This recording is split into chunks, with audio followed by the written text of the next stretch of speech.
comedian Dover Boyle, and I'm quitting alcohol. So tonight, me and my comedian friend Tommy Orr are pulling off one of the fucking comedy scams of the fucking century. So this is what's going down. We need to fucking develop some new material. And I was at some shitty fucking gig with Tom about a month ago. And I was like, this fucking sucks. Going around doing like 3 minutes here, 5 minutes fucking there. It takes an hour to drive, then you have to speak to these cunts, and then fucking you got to hang around for a bit. It's a fucking process. And what, you're doing like one joke. But that's where you got to do the new material. You got to go to the fucking open mics. You got to go to shitty gigs and just fucking bang it out. So fucking, I said to Tommy, why don't we just fucking find some piece of shit venue somewhere and we'll just do trial shows. We'll just pretend. We'll just fucking pretend that we're doing a full show and just get our own cunts in and just put ourselves on. And what we're doing is basically just burning the crowd. We're just going to do new material to these cunts. And then I remembered Tommy had this number, this phone number that he can message, and it's like a rent-a-crowd thing for like famous people when they need a crowd for their filmings and they haven't sold all the tickets. They give a whole bunch of free tickets to this company, and the company passes it on to their subscribers. And the subscribers get free tickets. They go to the show. It all packs out. Tommy's got the number for this cunt. So I was like, Tommy, why don't we just fucking get a venue? We won't even fucking promote it. We won't do anything. We'll send it to this promotion. We'll give them 20 tickets. We get 20 fresh-faced fucking unsuspecting cunts into our show. That's just going to be us bombing for 30 minutes each. That's what the show's going to be. It's just going to be new material, us eating shit for 30 minutes each. But the crowd don't need to know that. That's 110 what it's going to be. It's going to be me and Thomas Orr just bombing for half an hour each with new material that's untested to a crowd that's almost impossible to fucking galvanize because they've all got free tickets from all over the place. And so anyway, Tommy's like, fucking, that's a good idea. Yeah, we don't even need to have a show. All we need to do is pretend we have a show and send the show dates to this rent-a-crowd place. So that's what we're doing tonight and for the next 5 weeks. We've got 20 cunts coming tonight and it's going to be an absolute shit show. It's going to be like fucking 30 minutes of half-baked ideas, stuttering and just bullshit. But who gives a fuck? It's not a comedy room. It's just a rent-a-crowd. I'm willing to burn them. That's the whole fucking point of this endeavor at the moment, is fucking just being able to burn this crowd. And they're the worst crowd too. They're the fucking worst crowd. They get free tickets, so they don't even look at what the fuck's going on. Then it's just such a mixed bag of who comes. It's like a 70-year-old lady, a Lebanese couple on holiday. Like, it's all sorts of fucking shit. So the crowd's almost impossible to fucking galvanize and get them all on board, even with your best material.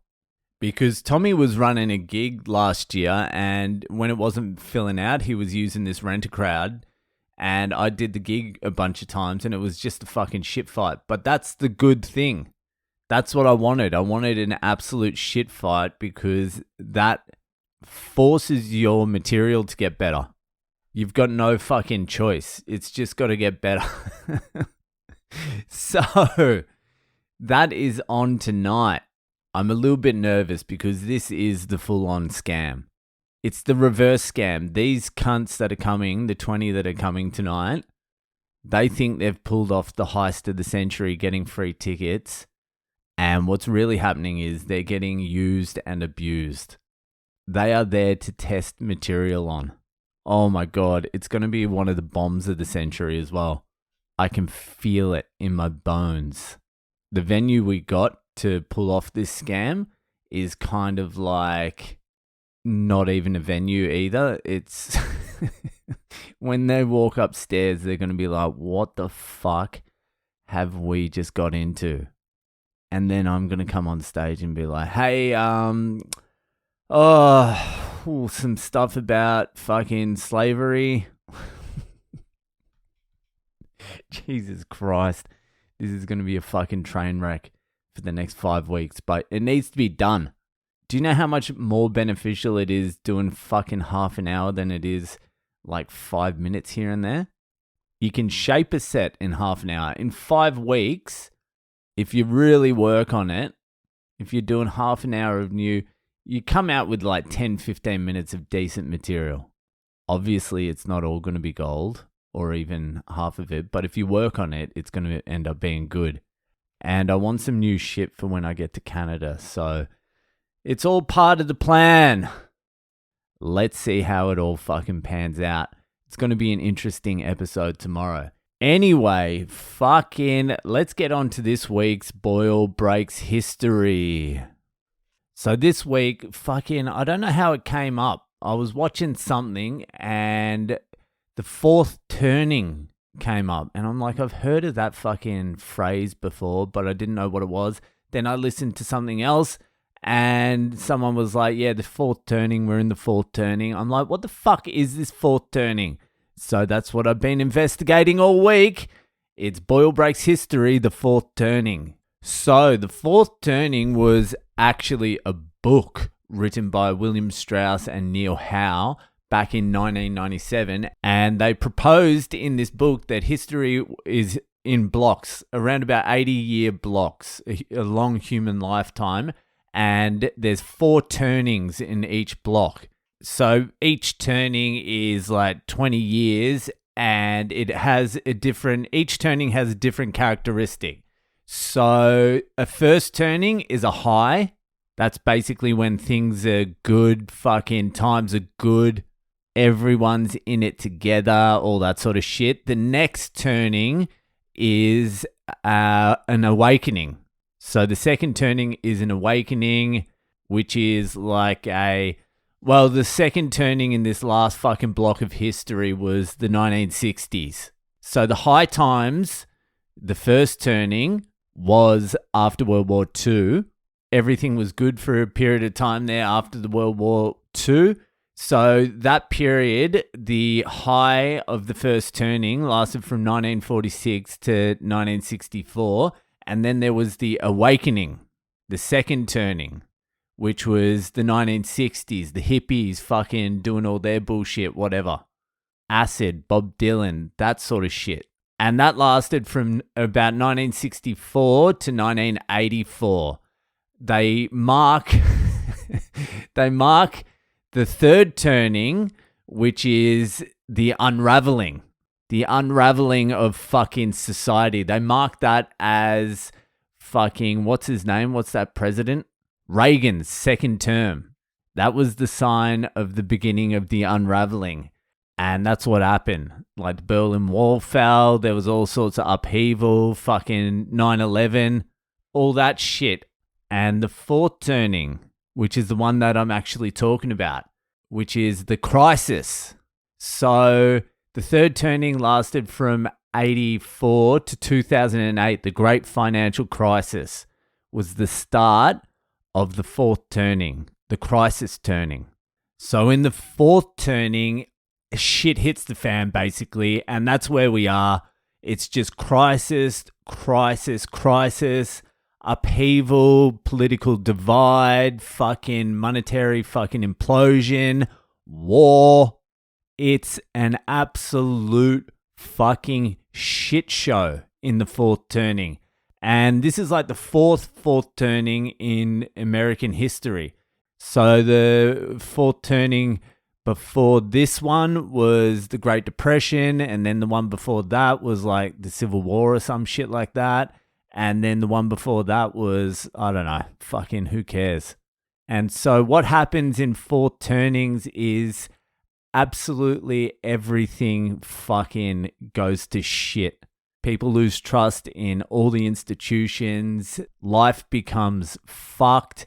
And then in the middle of these crises, a new world emerges. Everyone bands together and is like, fuck this.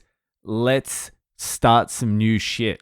Let's get our shit together and fucking remake the world. And that's happened several times. So they reckon this fourth turning, which started in 2008, and it usually goes for 20 years, they reckon this one might last till about 2032. So it's going to be a fucking rocky road up until then. And the funny thing is, each generation has a fucking role to play. So the high generation, the first turning was obviously the boomers, those fucking pieces of shit. Just living large the whole fucking time. The second turning, the awakening, was Gen X. The unraveling was the millennials. And Gen Z is the fucking crisis cunts. And each generation has an archetype like personality. And that character helps push along the fucking turnings. It defines the generation. So the boomers were the prophets. They saw into the future. They predicted things. They created things, whatever. I can't even example one of them. The next generation, Gen X, were the nomads. They just floated around like useless cunts and did fuck all. No, they did stuff. It helped.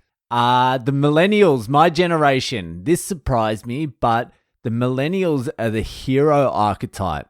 We were raised in the unraveling, the third turning, and we're going to come of age in the middle of the fucking crisis, and we're going to come out as the fucking hero generation. Hey, this is fucking just how it is. It's history. So the millennials are going to be the heroes of this crisis generation, and then the Gen Zs are the artists. So they're going to be the ones pushing the boundaries, I suppose, once the fucking millennials have fixed everything up that everyone else fucked. So that's the fourth turning. It's a crisis period of time that is started in 2008 and is going to last until about 2032. It's actually pretty interesting, and a lot of fucking people actually know about it, like Bill Clinton, that piece of shit, Tony Robbins, that cunt. Heaps of cunts know about it, and I just found out about it last week. Anyway, that's it. That'll do for today. If you're enjoying the podcast, give it a share around, and I'll see you the fuck later.